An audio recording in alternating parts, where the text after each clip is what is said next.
here at the Archaia booth with the creative team on Starkweather Immortal, Mr. David Rodriguez and Patrick McEvoy. How are you gentlemen doing at this fine convention? We're doing fine at this convention. I'm really tired. Really tired, Cam. I want you to know that. All right, well, now I know. And knowing is half the battle, G.I. Joe. So that's another company. Forget that. So you guys have a nice collected volume, a hardcover of Starkweather Immortal. How long has this been in development? And are you finally happy to see this in a nice hard backing? It's been in development for nearly 4 years from start to finish, and I am super pumped that it is in a hardback form. And it's got a dust jacket. I've never owned anything with a dust jacket. That was mine. I don't know. It's shiny, and my picture's in it. So I'm very, very happy by that. Yes, we started when we were young and somewhat happy with life, but now we're old and jaded and our book's out. I guess the timing's just right. Now, the whole concept, how did that come to you? Like, was it something you've always been playing with story-wise, or did it just like pop you in a dream one day? Wow. So tell me now. Well, I've always been interested in religion and lots of like other religious myths from other countries and other cultures. And I was taking a religion class, and we were talking about miracles and how in the Bible, you know, how huge they were, like parting of the Red Sea, and you don't really see that anymore.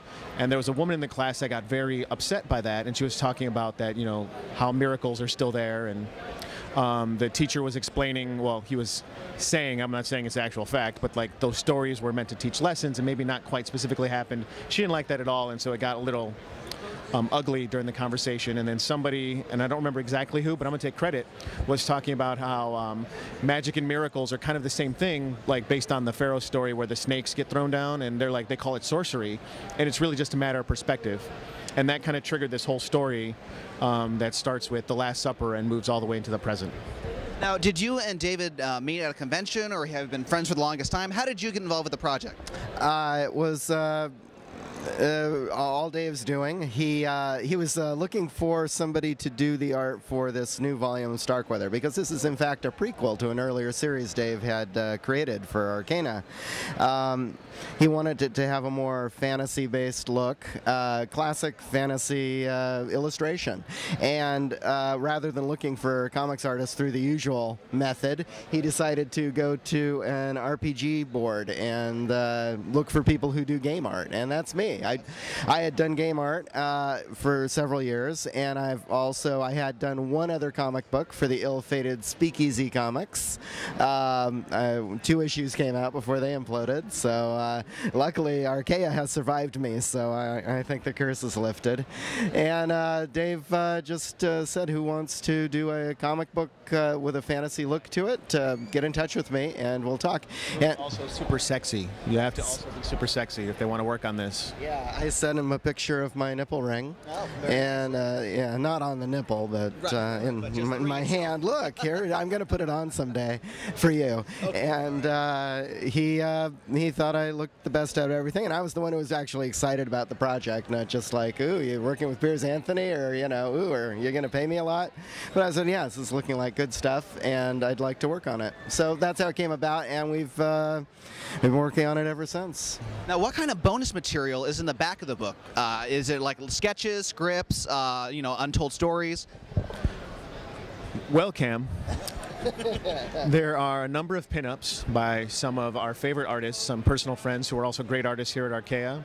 And we also included the original short story that was written for the book by Piers Anthony about Cardophilus, the immortal soldier. So he wrote that based on the original series just for this book. So it's the only place, if you like Piers Anthony, that you can read this particular story by him. That's pretty awesome, I think. It's awesome to hear. And due to a little bit of bad planning on our part, we thought there was going to be an extra 4 pages that we were going to have to fill up. So I took some time to do a how-to, step-by-step how I do my art for the book. And I did, you know, it shows from pencils to Photoshop to Painter and everything I do. However, that got cut for space. So if you'd like to see my step-by-step, please go to my blog, which is megaflowgraphics.blogspot.com, and you can actually see the 4 pages that were left out of the hardcover. Now, what do you guys have planned next now that this is wrapped up? Are you going to dive more into the universe, or do you have other projects from different companies, or etc.? Well, we're talking about different projects, but it all kind of depends on what happens in the next few months with the book, because if the book does, really, really well, then we'll probably be working on a sequel right away. If there's some time and like there's a build to it, then we might start working on some other projects that we've talked about. There's an all ages project that we're talking about, but there's nothing really set in stone right now. Yes. And if fans want more from both of you and they want to know where upcoming projects are, where can they find you on the web? Well, I gave my blog, and also my website is megaflowgraphics.com, and I have a little podcast of my own called Ninja Mountain, and another podcast which is going to be starting soon called Illustration Ambush. So I'm all over the place. The best place to find me is I do a webcomic called Shadow Girls, and that's usually where my blogs will be and my contact stuff is, and there's like a Facebook page attached to it. So you can go to shadowgirlscomic.com and read that webcomic, and make sure you don't enter in Shadow Girls, because that's just porn. So what's wrong with that? What's wrong with porn? Some people are at work, they might get in trouble. I didn't do it, and I don't get a kickback from that porn, so that doesn't help me out. No association. Well, thank you guys so much for your time. I wish you the best. I hope it sells well, and I can't wait to see what happens next from both of you. Mr. Rodriguez and Mr. McEvoy.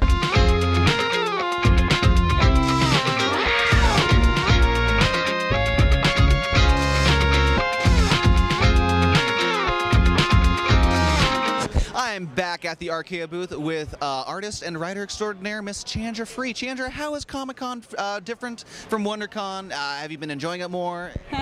Well, it's like night and day, isn't it? It kind of is. Well, yeah. I mean, like WonderCon's so like laid back, and of course Comic-Con's like an absolute zoo with all sorts of like movie properties and all that.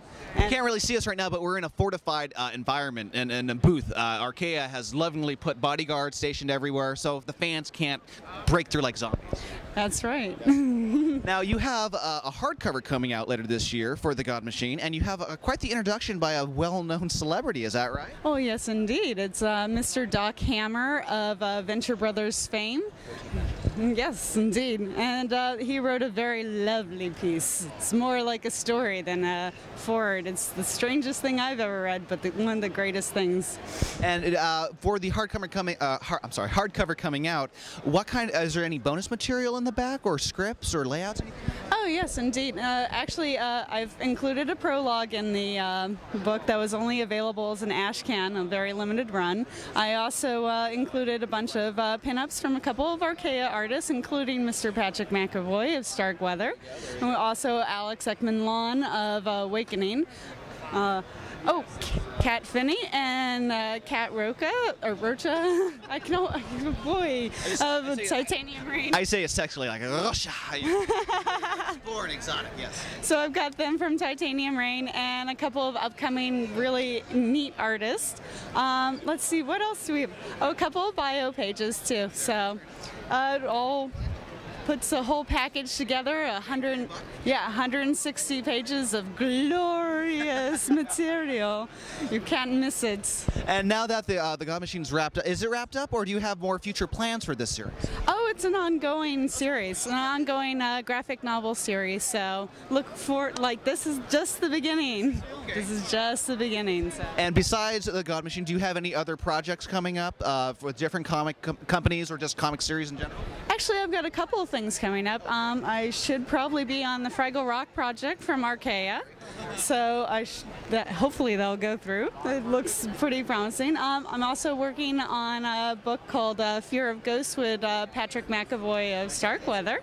And we're doing co-writing and doing the art. So co-arting sounds so strange. Yeah. But yeah, I'll be doing the pencils. He'll be doing the colors. And we're just in the planning process right now. But it's starting to move along. I'm taking a little break from the God Machine, just a little one. Just a tiny bit, yeah, a little relaxation. And plus, I need to start doing a couple other different things. So so that's what I'm up to right now. And if if your fans want to know more about your upcoming projects or what you're currently working on, where can they find you on the web? SpookyChan.com. You can also find me on Twitter at SpookyChan as well. Also, for all you convention goers, I'm going to be a guest at DragonCon and I'm going to try and get a special few things for that. And definitely come and see me out there. I can't wait. Chandra, thank you so much for your time, and I hope you have a good rest after today, because yeah, Sunday usually is the busiest and everyone's so tired. But yes, Chandra free, everybody.